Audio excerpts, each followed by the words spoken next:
Once upon a time, in a small village surrounded by mountains and meadows, there lived a curious little boy named Milo. He had big brown eyes, wild curly hair, and a love for discovering things no one else could see. One summer night, when everyone was asleep and the stars twinkled like diamonds in the sky, Milo heard a whisper outside his window. Suddenly, a talking rabbit popped out from behind a rose bush. "You're finally here," said the rabbit, wearing a tiny body. "We need your help. Come quickly." The rabbit dashed off, and Milo couldn't help but smile. He found it exciting that someone, or something, had come to him for help. "Milo, come to the garden. Milo, come to the garden. Beware," a voice warned from inside, "for the caves are cold and dark and deep. Only those who walk with care can reach the end." Milo took a deep breath and stepped inside. The air grew colder as he went further, and the rocky wall shimmered before him. Looking around, he saw paths branching off into the darkness. Some were narrow and twisting, others wide and straight. He emerged from the lake of lost dreams. Blinking in the sudden light, before him stood Whisperclaw, the dragon from earlier. But looking closer, Milo could see that Whisperclaw wasn't a fierce beast, but a gentle giant with kind eyes. Whisperclaw looked down sadly. "I took it to keep it safe from the shadow mice," he explained. "They're creatures of darkness who feed on fear. I didn't mean to steal it. I just wanted to help." Milo understood. He knew it wasn't Whisperclaw's fault. He tumbled out onto the grass just as the first rays of morning sun touched the garden, because every night after that, when he closed his eyes, he could hear the whispers of the wind through the trees, the babbling of the brook, and the laughter of fairies. And he knew that the midnight garden would always be waiting for him. Blinking away the sleepiness, he raced back to his house. "Can I take it back to the golden tree?" he asked hopefully. Whisperclaw looked up, his eyes shining. "Yes, of course. Thank you, Milo." He dipped his head toward the ground, and suddenly a small path appeared. "Take this," he said. "It will lead you right to the tree." Milo thanked Whisperclaw and hurried along the secret path. "My name is Sir Tufflebun, the royal messenger of the Midnight Garden," he said importantly. "It takes a brave heart to overcome one's fears. Here is your reward." Whisperclaw handed Milo a shiny crystal vial. "This will give you courage when you need it most." Milo smiled and tucked it into his pocket. The golden tree stood before him, even more wilted than before. Carefully, Milo crept inside its protective branches. In the center, a glowing pedestal waited. Placing the vial of courage in the glowing leaf inside, it activated, sending a burst of light into the sky. The garden bloomed brighter than ever. Fireflies danced, trees clapped, and Queen Petal flew down from above.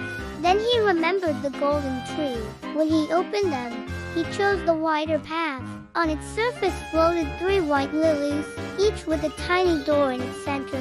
A croaking voice boomed, "Welcome, traveler, to the Lake of Lost Dreams."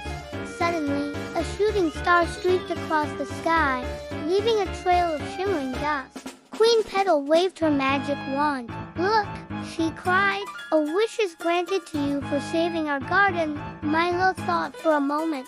"I wish for everyone to believe in magic again," he said with a smile. "To cross my waters, you must face your fears, anger, greed, and pride. Only then will you reach the other side." Taking a deep breath, Milo jumped into the lake. At the end of it, he found a beautiful blue butterfly. "Thank you for choosing kindness," she said. "Here's your reward." But Milo shook his head. "I am not angry," he said. Calmly, the monster vanished, and a new creature swam toward him. This one shimmered with gold coins. "Be greedy," it hissed. "Take my treasure and become rich." But Milo did not reach out. "I don't want your treasure," he said kindly. The creature disappeared, and a final image swam before him. It was a tall, proud lion. "Be prideful," it neared. "Look how strong and mighty I am."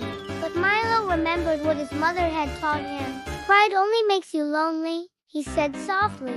The lion looked down, then vanished. With a wave of her magic wand, she sprinkled him with shimmering dust. "This will protect you from harm." The butterfly fluttered away, and Milo tucked the magic dust into his pocket.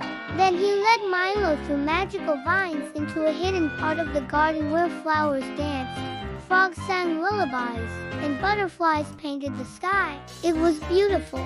Surprised but not scared, Milo tiptoed out in his pajamas, following the soft whispering wind. The garden behind his house looked different. Glowing mushrooms lit up the path, and the flowers sparkled like tiny lanterns.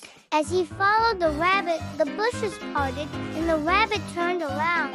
But all was not well. The golden tree, which kept the garden alive, was losing its light. Ho! Whoever walks this way must answer a riddle or be vanished from sight.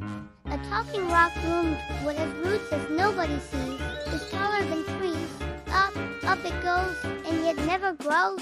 Milo thought for a moment. He looked down at the ground, then back at the rock. "A mountain," he said with a smile. Ding! The path lit up and cleared the way. Milo continued on, feeling confident. Its leaves drooped, its flowers wilted, and its golden glow faded. Only a human child with a kind heart can find it, but be careful. Many dangers lie ahead. Milo nodded and stepped forward, eager to help the magical garden. "Oh, dear!" cried a tiny voice. From above, Milo looked up and saw a fairy queen no bigger than a teacup sitting on a leaf. "I'm Queen Petal of the Midnight Garden. This tree is losing its magic because someone has stolen its glowing leaf.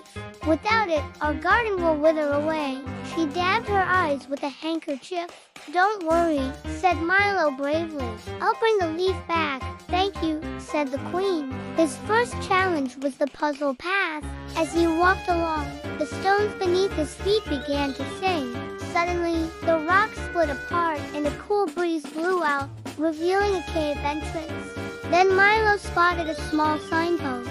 It read, "Take the path that frightens you least." He closed his eyes, thinking hard. He continued deeper into the caves until he came across a sparkling lake. First, a green monster rose from the water, snarling and stomping. "Be angry," it roared. "Let your anger consume you, with all three fears overcome." The lilies glowed brightly, and a bridge formed, leading Milo to the other side. "Thank you for crossing the Lake of Lost Dreams," said Whisperclaw. "Do you have the glowing leaf?" he asked.